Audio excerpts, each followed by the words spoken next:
Sejam todos muito bem-vindos à Switch Trader. Meu nome é Leonardo Cunha, trader profissional. Passo aqui essa série de conteúdo do nosso curso básico sobre mercado financeiro. Antes de tudo, eu quero pedir para que você que está me assistindo agora, pessoa, olha aqui para mim.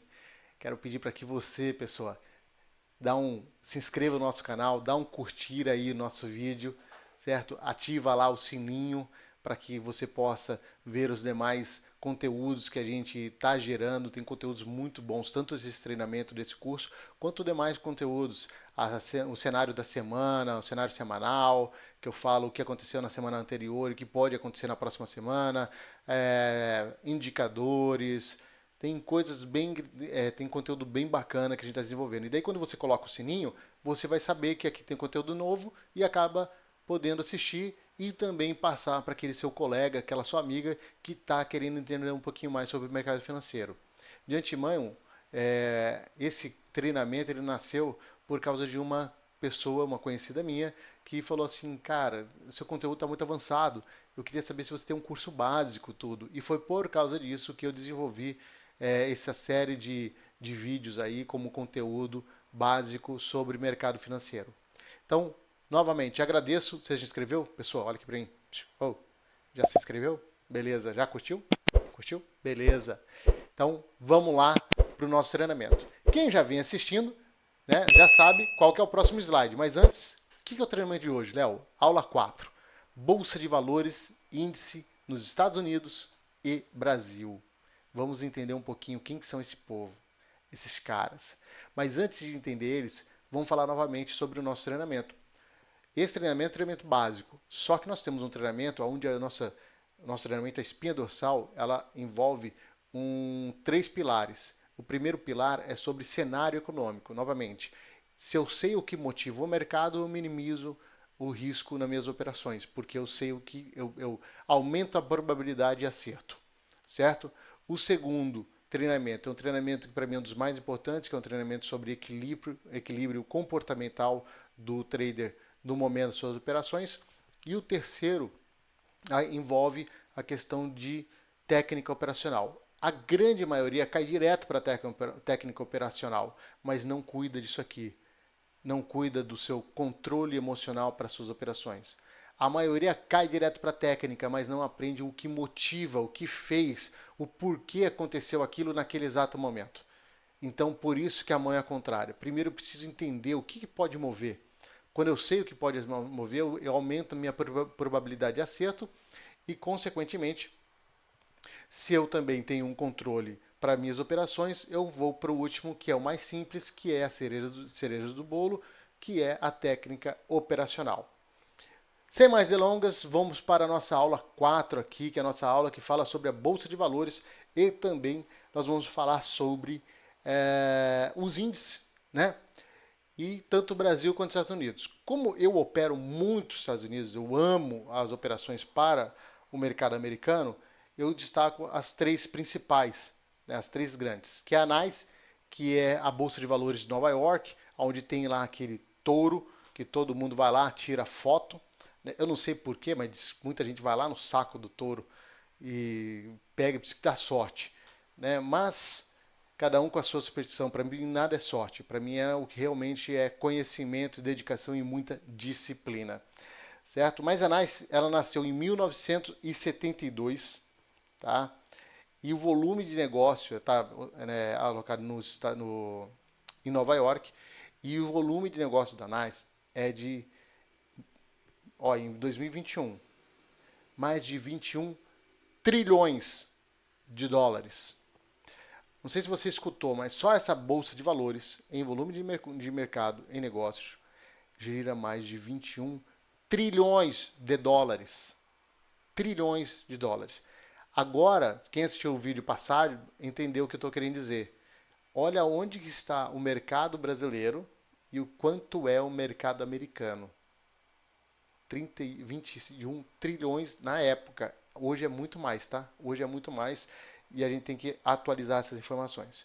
Outra bolsa de valores, também muito importante. Lembrando que a NYSE é uma bolsa de valores muito focada em um mercado industrial, tá? Ela é a mais antiga aí, tá? Outro mercado muito importante é o mercado da Nasdaq. Tá? A Bolsa Nasdaq é de 1971. Eu acho que inclusive eu coloquei errado aqui da Nasdaq, tá? A data. Mas a Nasdaq, ele é Nasdaq Composite. Ele é de 1971, tá? E ele está focado nas techs. Ele está focado nas empresas voltadas à tecnologia, tá? Hoje é uma das bolsas que tem um volume também assustador de mercado, onde as empresas de tecnologias acabam se apoiando, abrindo seus IPOs lá nessa bolsa de valores. E por último, nós temos a bolsa de Chicago, que é a CME, que é a bolsa responsável pelo mercado futuro. Quando a gente fala em mercado futuro, nós estamos falando de mercado de proteção. Nós estamos falando do mercado onde gira muito a proteção, principalmente daquelas empresas que precisam segurar. A gente fala que é fazer o hedge. O hedge é a proteção, é manter o dólar naquele valor que é esperado para daqui tanto tempo. Isso é mercado futuro. E lá no mercado futuro ele comercializa de tudo. Diferente dos outros mercados, que são as ações das empresas, esse é o mercado de futuro, certo? E a CME, ela comercializa esses índices, né, esses índices com dos mais variados possíveis, pra você ter uma ideia. Agrícola, boi gordo, é, trigo, petróleo, taxa de juros, que o pessoal fica achando que é só commodities, não. Taxa de juros, pares de moeda, dólar, tudo em mercado futuro. E ele comercializa até além, ele comercializa até nevasca, até neve, por causa da nevasca que tem uma forma de proteger, né, em caso de uma nevasca, aquela plantação. Então, o mercado da CME é um dos mercados mais importantes que existe hoje atualmente. Depois, pessoal, aí detalhe, aqui ó, nós temos o famoso, para vocês entenderem, o Danais, que é de Nova York, ele é muito antigo, né? E ele é aquele famoso sino, né? Aqui ó, então o Ronaldinho Gaúcho, né, que foi lá e tocou o sino na bolsa de Nova York. Aí vira e mexe, né? Toda vez quando vai abrir a bolsa de Nova York, alguém vai lá e toca o sino. Aí eles fazem, né, por um artista, faz por um evento. Então aqui teve Dark Vader tocando o sino, né, com seus soldados e assim por diante. Por isso que talvez você já tenha visto essa imagem. Essa imagem é da Bolsa de Valores de Nova York, certo? Seguindo. E no Brasil, Léo, qual é a Bolsa de Valores? Atualmente é a B3, né? A B3 hoje é a junção da Ibovespa, da BMF e da CETIP. Isso. A junção das três formou a B3. E só tem essa em São Paulo. Lá no passado existiam outras bolsas de valores e uma das mais famosas era a do Rio de Janeiro, né? Que inclusive essa bolsa do Rio de Janeiro ela acabou quebrando, né? E aí você teve uma bolsa atualmente no Brasil temos apenas a B3. Teve alguma notícia que eu vi por alto, mas ainda não sei qual é a veracidade dela, é que parece que no Rio de Janeiro está a possibilidade de abertura de uma nova bolsa no Rio de Janeiro, tá? Mas até então o que nós temos e que faz aí o mercado brasileiro na nossa bolsa de valores é a B3. Então a B3 tem lá todas as empresas listadas na B3 que abriram seu IPO, né? E também o índice, tanto é que é muito famoso o índice de futuros na B3, muita gente opera lá. Seguindo aqui, pessoal, nós temos. Ah, tá, tem essa frase aqui, ó. Os Estados Unidos é muito mais técnico e menos ruído como do Brasil. O que eu quero dizer? No Brasil, nós temos apenas a B3. Você viu que lá nos Estados Unidos tem outras bolsas, né? E eu listei as três principais. Tem a NYSE, Nova York, a Nasdaq voltada às techs, às tecnologias, e tem também a CME, que é o mercado futuro. Essas bolsas, elas têm um movimento, um volume muito amplo, muito interessante e assim enorme, certo? Consequentemente, o mercado muito mais técnico a ser trabalhado, Por isso que você tem uma possibilidade assertiva por trabalhar de forma mais técnica. Já no Brasil, tendo uma única bolsa, ela é muito mais vulnerável a ruído. De repente ela tem aí, ela está numa posição, você está lá achando que tá tudo certo para compra e ela pode mudar do nada. Por quê? Porque pode ter gerado um ruído e você não soube ainda o que aconteceu e qual foi o motivador que levou aquilo. Seguindo aqui, pessoal, agora entrando e entendendo um pouquinho o índice. Então, primeiro nós falamos da bolsa. Agora nós vamos falar dos índices e eu estou listando, é muito, tá? Mas eu estou listando os principais ali, inclusive os que eu trabalho, tá? Um desses só que eu não trabalho, mas eu acho importante listar ele. A variedade de índices nos Estados Unidos. Então nós temos as bolsas, certo? E nós temos o índice que é o índice do SP500. O índice do SP500, pessoal, o índice do SP500 é de uma agência chamada Standard Poor's. A Standard Poor's, ela é uma agência de rating. O que é essa agência de rating? Ela faz aqueles níveis, ela faz aquela classificação por nível. O país está no nível AAA, AAA, né? O outro está menos, o Brasil está lá embaixo, e aí ele vai fazendo. Essa é a agência, certo? E ela também tem aí o seu índice. Mas por quê? No que leva? O que é o 500? SP500 são das 500 maiores empresas, as 500 maiores empresas que estão nas bolsas de Nasdaq e NYSE. Então, essas 500 empresas que estão nessas duas bolsas, as maiores, que comprovam trimestralmente com balanço positivo, fazem parte dessa listagem de 500. Olha a importância que tem o S&P 500. São as 500 maiores empresas do mundo dessas duas bolsas. Porque nessas duas bolsas estão as principais empresas do mundo. Então, e aí nós temos empresas de valor muito grande, certo? Que estão listadas nesse índice do SP500, certo? É o índice mais operado hoje, sem sombra de dúvida. E um detalhe importante, ele tem uma volatilidade e uma liquidez muito grande, porque muita gente, sabendo que ela lista as 500 principais empresas do mundo, ela consequentemente ela gira aí um valor muito interessante de liquidez. Então ela muda o seu preço muito rapidamente e a busca é muito grande. Depois nós temos Dow Jones. Dow Jones, para quem é grafista, vai gostar muito, né? Vai ter uma boa lembrança. Dow Jones para mim, assim, eu tenho bastante carinho, porque eu estudei bastante a teoria de Charles Dow, né? Mas ela é uma empresa, um índice voltado à indústria, né? Iniciou suas atividades em 1896. Lembra que eu falei em um dos vídeos que eu falei, olha, o mercado é antigo, o mercado é mais tempo que você possa imaginar, o mercado é antigo, né? E o pessoal achando que às vezes é 1970, 1970. Não, 1896 existe ao início das atividades da bolsa de Dow Jones, certo? É um foco mais industrializado, tá? Um dos mais importantes, né? Um dos mais importantes, índices mais importantes hoje no mercado, e, por sua vez, segue o nome Dow, né? Por causa de Charles Dow. Charles Dow foi o fundador do Dow Jones Company, né? Editor-chefe, né? Editor-chefe do jornal The Wall Street Journal, certo? E ele também é o responsável pela teoria de Dow. E uma curiosidade, bem bacana aí. Sabe como que ele iniciou essa escrita nesse jornal? Muita gente não sabe. Charles Dow, ele para conseguir saber como que o mercado poderia se comportar, ele tinha que ficar, né, contactando os agentes, os corretores, né, para saber se eles iam estar comprado, vendido e assim por diante na época.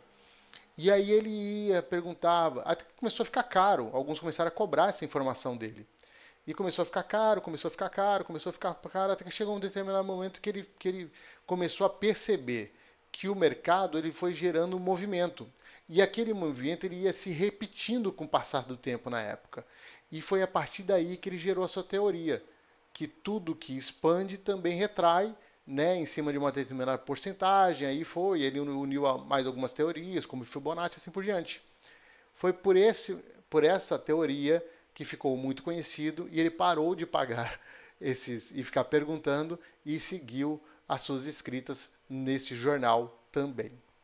Beleza? Seguindo aqui, pessoal. Nasdaq.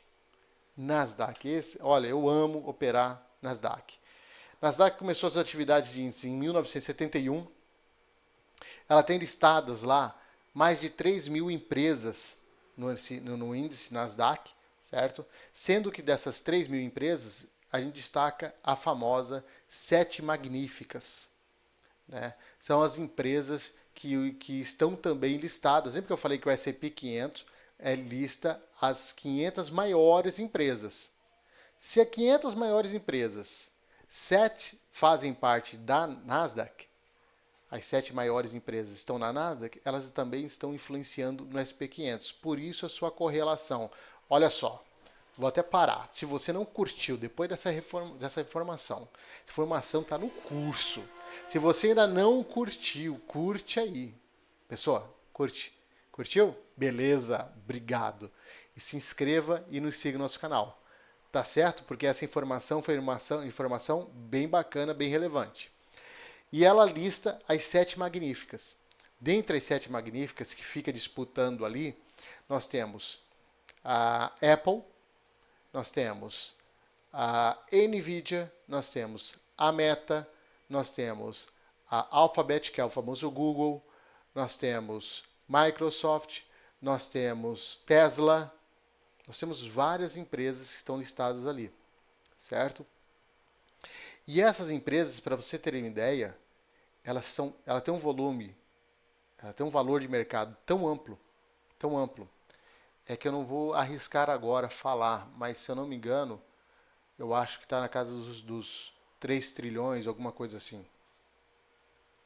Acho que era isso.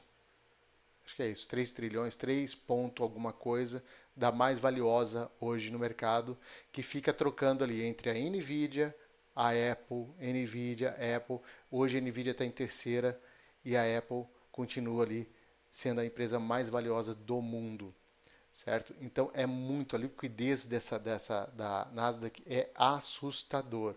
É a empresa que quando ela move, gente, lembra quando eu citei o exemplo lá da feira? É como se tivesse muita gente querendo comprar a mesma coisa. O tapa é forte. O povo sai nos tapa lá. Pessoal, e antes para o último, a última aí é Russell 2000. É uma empresa que não está listada, eu não opero o Russell 2000, mas ela tem uma importância para mim e passa a ter uma importância para você também. Porque é uma empresa que que iniciou suas atividades em 1984, é a mais nova, 10 anos depois que eu nasci, ela começou suas atividades. Ela tem lá, né, mais de 2 mil small caps. E o que são essas small caps? São as empresas de pequeno porte. E essas empresas de pequeno porte, ela tem uma informação muito importante. Primeiro porque ela é muito sensível, né? Esse índice é muito sensível. Então, dependendo do que acontece com o mercado, ela acaba sofrendo mais rapidamente. Então, quando você tem um bom investidor e ele percebe que o mercado está muito aquecido, o mercado está legal, o que ela faz? Esse investidor compra as pequenas empresas, certo? Compra essas small caps, compra essas empresas que estão nas incubadoras ali, iniciando suas atividades.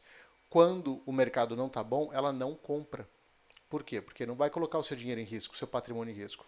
Outro ponto de referência também muito interessante relacionado a Russell é relacionado ao emprego, certo? Então ela acaba tendo uma influência também, um choque maior quando tem a questão dos indicadores de emprego. E é muito interessante você olhar os números dela e ter isso no seu parâmetro ali de análise. Sempre que possível você dá uma olhadinha. Indo para o Brasil, como eu mencionei, a nossa bolsa de valores é a bolsa B3 e o índice, né, as pessoas comercializam o dólar lá, o dólar futuro, né, e o índice futuro. Mas falando do índice, para que vocês entendam, Nós temos IBOV, que é o conjunto das empresas hoje listadas, e desse IBOV nós temos o índice, que é o que mostra como que está o andamento, a saúde dessas empresas no mercado, na bolsa naquele dia.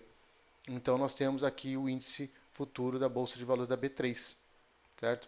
É interessante, é mais barata, eu acho que é bacana quando você tem, você tem um ganho mais simples, em compensação ela é mais barata também, né, para ser trabalhada, mas aquele negócio, quando você não sabe o que está acontecendo, você não sabe como trabalhar, para deixar de ganhar aquele valor, deixar de fazer aquele valor, né, ninguém ganha nada, você faz, você acaba é, também perdendo aquele dinheiro, deixando de fazer aquele dinheiro.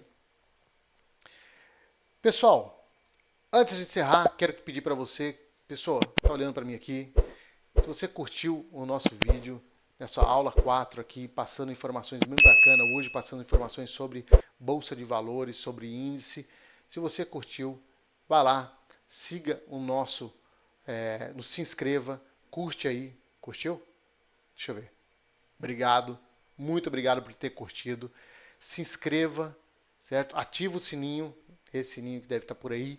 Ativa ele e nos siga tanto na rede social do Instagram quanto do Facebook. Agradeço demais. Tem mais aulas vindo por aí, tem outros vídeos, indicadores e assim por diante vindo por aí e o nosso treinamento. Se você quiser mais informações, entre em contato com a gente na Switch Trader. Agradeço demais. Vamos juntos gerar valor para um mercado bem interessante.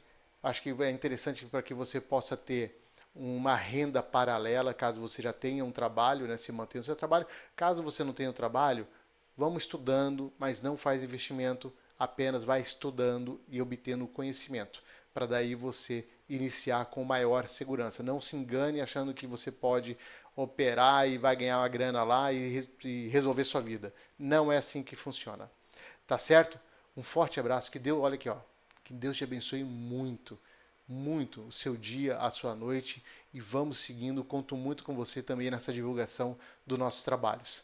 Até mais, fiquem com Deus. Tchau, tchau.